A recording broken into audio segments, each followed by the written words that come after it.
But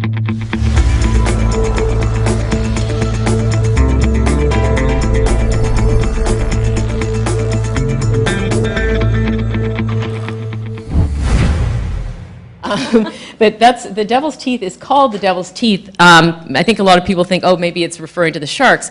It's not. It's a little bit of a double entendre, but it's also ironic because I wanted this book to be the anti-Jaws. I wanted to really make people understand that white sharks were not this demonic killing machine.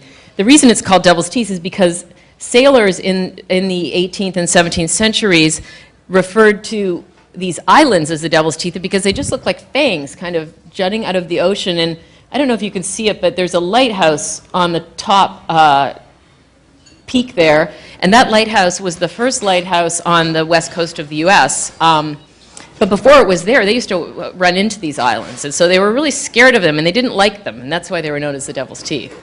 And these islands are the Farallon Islands that are located off San Francisco, and cold water, very rough ocean. And give us a little bit of the history, because it's got quite a fascinating history. You know, this is the weirdest place. I'm going to. There's a very weird place in the wave, but this is a weird, interesting place. It's 27 miles due west of San Francisco. And it's technically within metropolitan San Francisco city limits, but you could be on another planet. And so when I saw the documentary, which was actually made here by filmmakers from Oahu, Grace and Paul Atkins, for the BBC, I kind of didn't see the beginning of it, and I didn't realize this was California, and I just assumed it was somewhere in the Southern Ocean. And it is actually a stone's throw away from Macy's in Union Square. And it just, but at the time I worked at Outside Magazine, and that was kind of what we specialized in, was let's find these crazy places, and we were very interested in the wildest elements, and this qualifies, and nobody had heard of it at a story meeting that we had. And then shortly after that, I couldn't stop thinking about it, because it was the only time I'd ever seen great white sharks in North America. And not only that, there were, in this one shot, there were like 6 of them circling around this boat. And I did not think this was a pack animal. And I didn't think anybody else did either. So clearly some really interesting science was being done here. It's a very desolate place, despite its proximity, because you can't get onto it unless you're hoisted up by crane, and you can't go there for about 18 different reasons that the federal government has put out forth, including that one of the biggest nuclear waste dumps in the world is right in this vicinity, but also because there are about 300,000 nesting seabirds on this little island, and it's just simply too fragile for there to be a lot of human interaction with the wildlife. But the history of it is, the more I found out about it, my research continued on it, and my obsession with it continued after I went to Time. I was at Time Inc., and I was editor-at-large on a number of magazines, and one of them was Time. And I was asked what I wanted to write about, and I said, that. So we started researching it, and really nothing much had been written. So that really intrigued me, because there's very little about which not much has been written these days. So I sort of found out the hard way why not much was written about this place.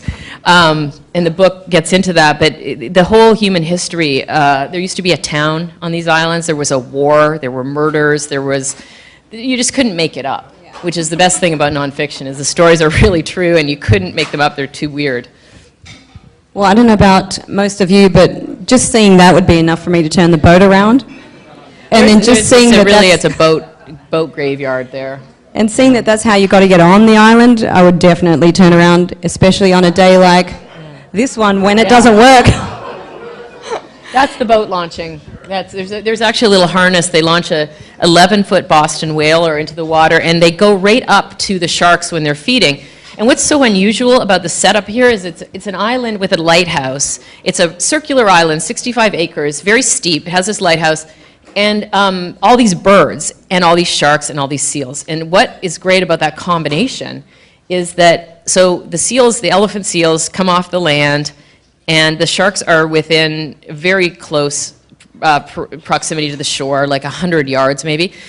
And they attack these seals, and the way they attack them is they come up from below, because the water is really deep here and drops off. There's a shelf. The island is volcanic.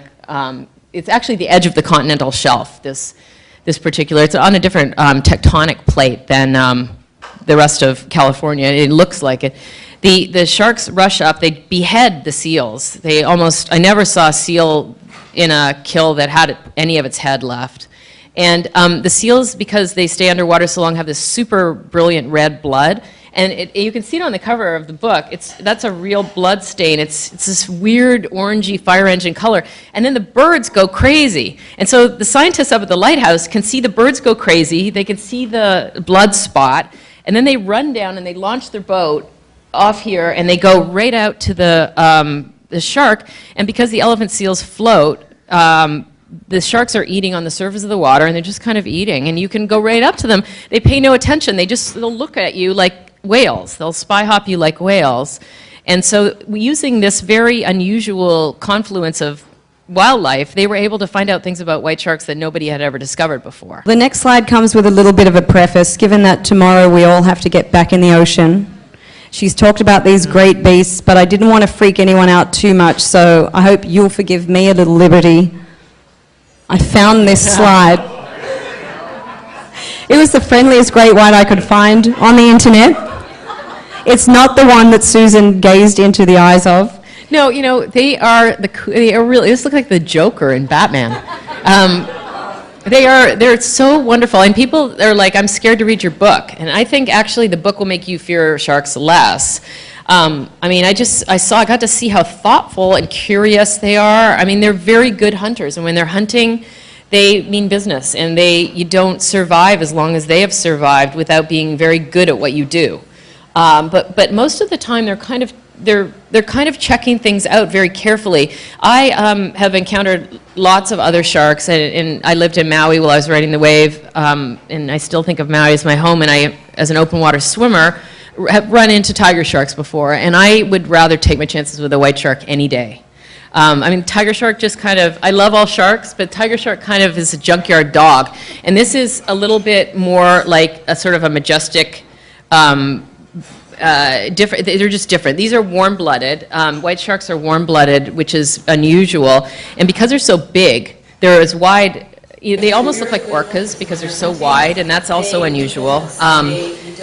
They can't afford to attack this and that. They have to be very laser focused in terms of what they go for, because to take their 2,000-pound body at 40 miles an hour, upwards, there's a huge expenditure of calories for them. So if they were to eat us, their process would be a net negative one for calories, and they would die out.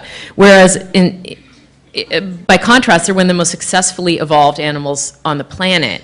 Sharks are older than trees on the Earth. If you go back, as far as sharks go back, it's 400 million years, twice as old as dinosaurs.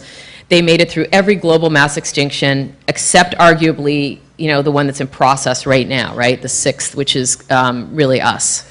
And they are evolved for everything else. They squeaked through the Permian, where 90% of all life just was snuffed out, they think because all the oxygen got taken from the planet. They're very selective, and I don't think that white sharks just go around snapping at anything. The ones that do tend to be the juveniles. When a surfboard is taken to be a seal, it's generally not the bigger, more successful, older sharks. They have learned that that's not a seal.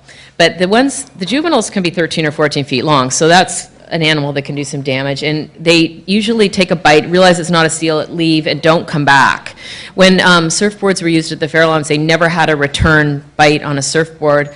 The problem is that investigatory bite can, hit the femoral artery. But it's not like they don't have hands. They have to figure out what's going on, so unfortunately they do have teeth.